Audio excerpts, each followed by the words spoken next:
लिखा है यूहन्ना की पत्री चैप्टर 19 का 28 में लिखा है। हम लोग का इजीनेस के लिए मैं बता देता हूँ, पेज नंबर 160 में है। पेज नंबर 160 यूहन्ना का पेज नंबर 160 19 का 28 में लिखा है, इसके बाद यीशु ने यह जानकर कि अब सब कुछ हो चुका, इसलिए पवित्र शास्त्र की बातें पूरी हो, कहा मैं प्यासा हूँ। Praise the Lord, hallelujah. तो किस चीज से प्यासा था? तो वैसे जनरली अगर समझा जाए तो हम लोग को प्यास लगने से क्या होता है, प्यास लगा है पानी दे दो, लेकिन हम ये बोलते हैं और दिमाग में भी यही आता है कि प्यास का मतलब ही पानी पीना है। ठीक है, तो चलिए इसके बारे में हम बताएंगे। उससे पहले मैं एक छोटा सा कहानी बताना चाहता हूँ, एक सामरी औरत का कहानी बताना चाहता हूँ। एक बार यीशु मसीह गलील को जा रहा था, तो गलील जाने के लिए वो सीधा रास्ता भी जा सकता था। एक गलील बोलते एक नगर था जहाँ पे यीशु मसीह को जाना था प्रचार के लिए। तो वहां जाते वक्त उसने क्या किया, उसने निर्णय लिया कि मैं सामरी, एक नगर है सामरी नगर, तो वहां से होके मैं गलील को जाऊं बोलते उसने निर्णय लिया। तो क्यों ये निर्णय लिया वो आप लोग विस्तार से पढ़ सकता है उस पूरे चीज को, मैं पूरा नहीं बताऊंगा। तो यीशु सीधा सीधी वो गलील को जा सकता था, लेकिन वो वहां से सीधा नहीं जाके वो सामरी की ओर से होके गया, और जहां पर याकूब का पुत्र को भी वहां पे मिट्टी दिया गया था, उसके नाम से एक कुआं बनाया गया था, और उसी कुआं में जाके सामरी नगर में यीशु मसीह बैठ जाता है थोड़ा रेस्ट करने के लिए। तो वहां पे एक सामरी औरत आता है, उस कुएं में पानी भराने के लिए, अपने घर में ले जाने के लिए एक सामरी औरत आता है। तो उस औरत को देख के प्रभु यीशु बोलता है कि मुझे थोड़ा पानी पिला दो। तो सामरी, मैं बता दूं, सामरी लोगों के साथ, यहूदियों के साथ कोई तालमेल नहीं बैठता था।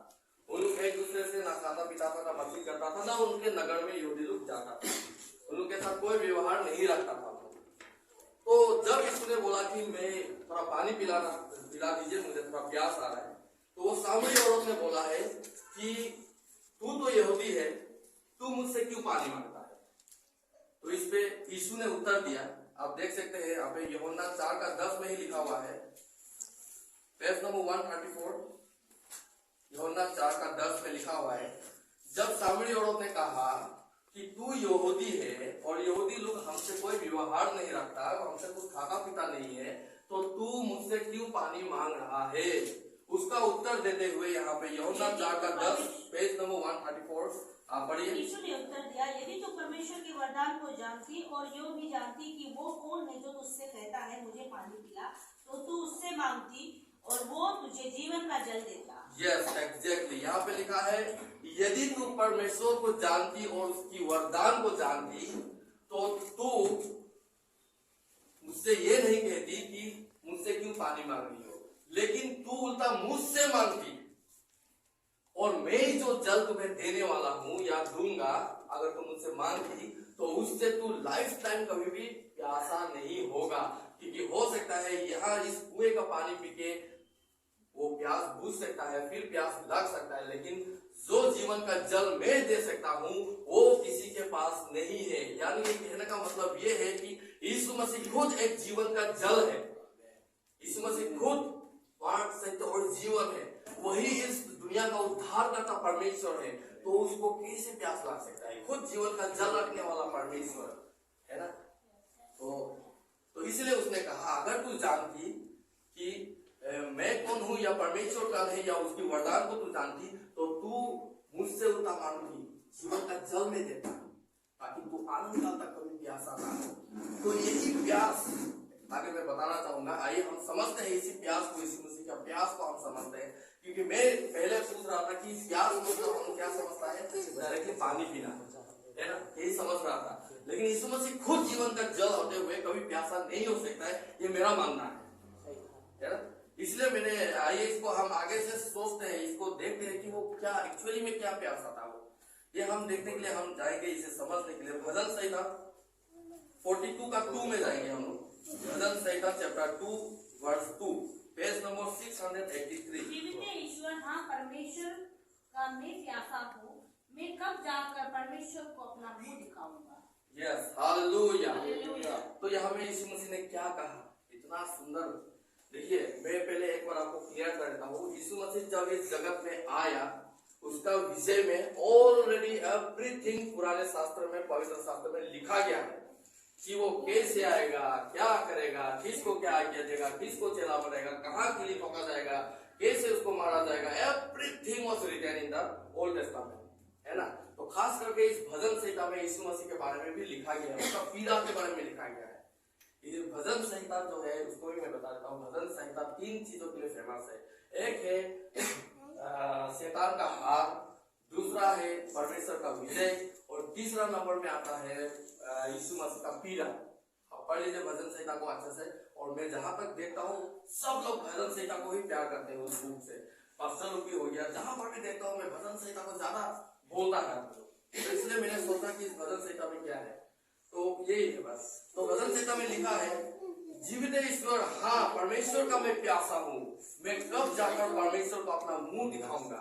यहाँ पे यीशु मसीह का प्यार साफ साफ दर्शाता है कि जिस कार्य के लिए प्रभु यीशु को इस धरती पे भेजा गया था, वो कार्य वो क्रूस में लता के पूरा कर दिया है उसने। He has done everything। उसको परमेश्वर पिता ने अपना पुत्र को इस धरती में, इस जगत का उद्धारकर्ता के रूप में भेजा था, है ना। हम लोग का पापों से छुड़ाने के लिए भेजा था उसने, है ना। तो इसलिए एवरीथिंग उसने वो फिनिश कर दिया। सारा काम खत्म करने के बाद उसने क्या बोला, सबसे पहले इसमें मैं पढ़ रहा था, इसके बाद यीशु ने यह जानकर कि आप पवित्र शास्त्र की सारा बात पूरा हो गया, उसने कहा मैं प्यासा हूँ। प्यासा वो इसलिए कहा कि वो सारा काम खत्म करके वो पिता को अपना चेहरा दिखाना चाहता था, कि वो तड़प रहा है कि मैं कब, जैसे मान लीजिए किसी को काम दिया गया है, वो अपना काम खत्म करके शाम को घर लौटने का एक्साइटमेंट होता है ना, वही एक्साइटमेंट, वही प्यास प्रभु यीशु के अंदर में भी था कि वो इस धरती में जिस मिशन के लिए उसको भेजा गया था उसको कंप्लीट कर दिया, और वो अभी अपना परमेश्वर को अपना चेहरा दिखाने के लिए प्यास रख रहा है। हालेलुया। प्यास है।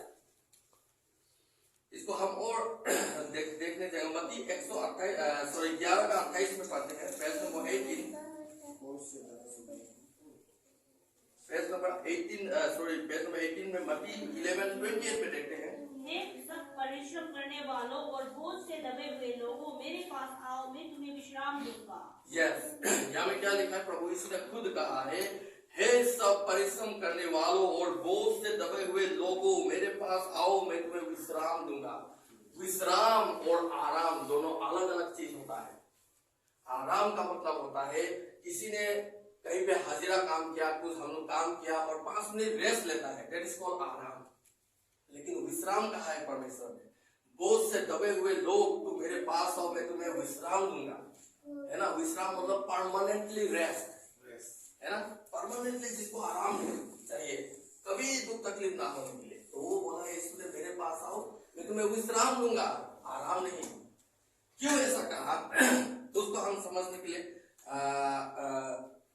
उत्पत्ति में देखते हैं, उत्पत्ति 2:1 में देखते हैं, पेज नंबर 3, उत्पत्ति 2:1। जो आकाश और पृथ्वी और उसकी सारी सेना को बनाना समाप्त हो गया, और परमेश्वर ने अपना काम जिसे वो करता था वो 7वें दिन समाप्त किए, और उसने अपने किए हुए सारे कामों के 7वें दिन विश्राम किया। यस, परमेश्वर ने खुद क्या किया, विश्राम किया। कब विश्राम किया परमेश्वर ने, जब सारा आकाश, भूमंडल, तारे गण, मनुष्य, एवरीथिंग, आर्ट हो गया, समुद्र हो गया, सबको जब उसने बना के खत्म कर दिया, तब उसने क्या किया, विश्राम किया। उसने रेस्ट नहीं किया। रेस्ट उसे कहता है जो थोड़ा काम करने के बाद थक जाता है और थोड़ा देर के लिए रेस्ट करता है, दैट इज कॉल्ड आराम। लेकिन परमेश्वर ने खुद यहाँ पे क्या कहा, सब काम, परमेश्वर ने अपना सारा काम काज खत्म करके 7वें दिन उसने विश्राम किया, है ना। परमेश्वर ने खुद विश्राम किया। ठीक उसी तरह से प्रभु यीशु का भी एक प्यास है, इस धरती में पूरा काम को खत्म करने के बाद वो परमानेंटली विश्राम करने के लिए कहाँ जाना चाहता है, अपने पिता के पास जाना चाहता है, वो विश्राम करना चाहता है, क्योंकि उसने जो पिता ने उसको आज्ञा देके इस धरती पे भेजा था वो तो उसने पूरा कर दिया। उसके बाद क्या 5 मिनट रेस्ट करना है क्या, उसको रेस्ट नहीं करना है उसको। अब उसको कब जाके पिता को अपना चेहरा दिखाएगा, अपना जहां से वो आया था, स्वर्ग से आया था। सोच के देखो, हम पापियों के बीच में, कितना गंदा जगह जैसा लगता है ना, हर जगह पान खा के थूकता है, दारू पी के घूमता है, इतना पापी लोग घूमता है, बेविचार करता है, बहुत सारा कुछ देखते हैं हम लोग। यहाँ पे आते हैं हम पापियों के साथ रह के, मनुष्य का रूप धारण करके वो क्या क्या दुख सहा, जितना उसके बारे में लिखा गया सब कंप्लीट किया। उसके बाद उसका प्रयास क्या था, परमेश्वर अपने पिता के पास जाना, विश्राम पे जाना, ये उसका पहला प्रयास था। इसलिए वो विश्राम करना चाहता था। तो ये उसका पहला प्रयास था। तो दूसरा प्रयास के बारे में मैं बताना चाहूंगा आपसे। प्रभु यीशु का ये पहला प्रयास यही था कि वो अपने परमेश्वर को चेहरा दिखाना चाहता था, अपने परमेश्वर अपने पिता के पास जाना था उसको। ये उसका पहला प्रयास था। दूसरी प्रयास को हम पढ़ेंगे, उसको भी जानेंगे। चलिए हम देखते हैं मत्ती की पुस्तक 28 का 19 में देखते हैं, पेज नंबर 50, पेज नंबर 50, मत्ती का 28 का 19। इसीलिए तुम जाओ सब जातियों के लोगों को चेला बना और उन्हें पिता पुत्र और पवित्र आत्मा के नाम से बपतिस्मा दो। यीशु मसीह का दूसरा प्रयास क्या था? दूसरा प्रयास ये था कि इसलिए तुम जाओ सब जाति के लोगों को चेला बनाओ और उन्हें पिता पुत्र और पवित्र आत्मा के नाम से बपतिस्मा दो और उन्हें सब बातें जो मैंने तुम्हें सिखाया है। अपना चेला को उसने आज्ञा दिया, पालन करना सिखाया, बहुत कुछ सिखाया ना। वो इसमें कहता है कि जो मैंने तुम्हें आज्ञा दी है मानना सिखाओ और देखो जगत के अंत तक मैं सदैव तुम्हारे साथ हूँ। परमेश्वर का दूसरा प्रयास ये था कि वो जब क्रूस पे लटका हुआ था, उसने जो भी आज्ञा अपना 11 चेलों 12 चेलों को दिया था, वो कहता है कि तुम जाओ जाति जाति के लोगों को अपना चेला बनाओ और जो शिक्षा मैंने तुम्हें दी है, जो एजुकेशन मैंने तुम्हें दी है, वो सारे जगत में तुम फैलाओ, बताओ। ये उसका प्रयास है दूसरा। क्योंकि हम में से बहुत लोग ऐसा है जो उसका सुख और शांति आराम को तो पा लिया है, लेकिन कोई सोच समझकर कहीं फैलाता नहीं है, बस घर में बैठा रहते हैं आराम से। लेकिन उसका दुख और तकलीफ को कोई नहीं समझता है कि उसने वो तो एवरीथिंग फिनिश कर ही दिया, उसका बाद वो यहाँ में क्या करना था, वो सब काम खत्म कर दिया। जो बाकी है, जो शिक्षा सिखा दिया है, वो तो जाके हम लोग को बताना है ना। ये उसका दूसरा प्रयास है कि हम लोग नहीं सिखाता है किसी को भी कुछ, नहीं बोलने जाता है। घर का बगल में ही बीमारी पड़ा रहता है, घर का बगल में ही लड़ाई झगड़ा चलते रहता है, लेकिन हम लोग कभी भी जाता नहीं है, उसको यीशु मसीह के बारे में कुछ बताता नहीं है। जो हमको सिखाया गया है, जो आज्ञा हमें मिला है, वो हम कभी प्रचार ही नहीं करता है, घर में बैठते रहता है। तो ये उसकी दूसरा प्रयास है। मरकुस 16 का 15 में ही पढ़ेंगे हम लोग, पेज नंबर 79। और उसने उनसे कहा, तुम सारे जगत में जाकर सारी सृष्टि के लोगों को सुसमाचार करो। यस, हम लोग को गॉस्पेल सुनाना है। यीशु मसीह का प्रयास क्या है?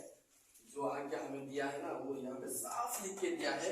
और उसने उनसे कहा, तुम सारे जगत में सारी सृष्टि के लोगों को, मतलब सबको, हर एक जाति को सुनाना है। हिंदू हो, मुस्लिम हो, जो भी हो, सबको हम लोग को क्या करना है? सुसमाचार प्रचार करना है। जब वो क्रूस पे लटका हुआ था, उसमें भी कितना पापी लोग खड़ा हुआ था जो हंस रहा था उसको, क्या क्या, उसको देख के भी वो बहुत उदास था। फिर भी उसने क्या बोला? कहा है पिता इन्हें क्षमा कर दो, है ना। उसने इतना दयावान था, वो उसको बोला कि इन लोगों को माफ कर दो, एक मौका दो इन लोगों को भी। कौन देगा उन लोगों को मौका? वो तो चला गया, उसको कौन सुनाएगा समाचार? जिसने यीशु को जाना है, जिसने उसका प्रेम को चखा है, वही बताएगा सुसमाचार। हमको बताना है सुसमाचार। यीशु मसीह आज भी प्यासा है, आज भी वो प्यासा बैठा हुआ है अपने पिता के साथ में। वो वहां से देख रहा है कि हम लोग क्या कर रहे हैं, हम लोग एंजॉय कर रहे हैं। यहाँ पे कितना लोग दुख में मर रहे हैं, लेकिन उसको कभी नहीं सोचा, हम लोग एंजॉय कर रहे हैं। कभी हम लोग सुसमाचार प्रचार नहीं करता है। वो अभी भी प्यासा बैठा हुआ है। जिस दिन वो आएगा न्याय करने के लिए, तब पता चलेगा कि हाँ बेटा तुमने ये गलती किया, वो गलती किया। तब हम लोग आत्महत्या करेगा, तब हम लोग को न्याय के कटघरे में खड़ा किया जाएगा। क्या तूने सुसमाचार सुनाया ना? क्या तूने कितने को आत्मा बचाया था, है ना। तो यीशु मसीह आज भी प्यासा है।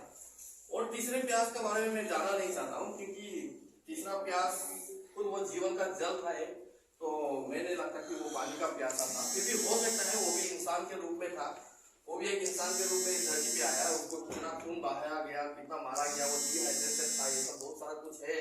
कहाँ से उसको खून उठा के पहाड़ पर लेके गया, उसको लग सकता है पानी का प्यास, लेकिन असली प्यास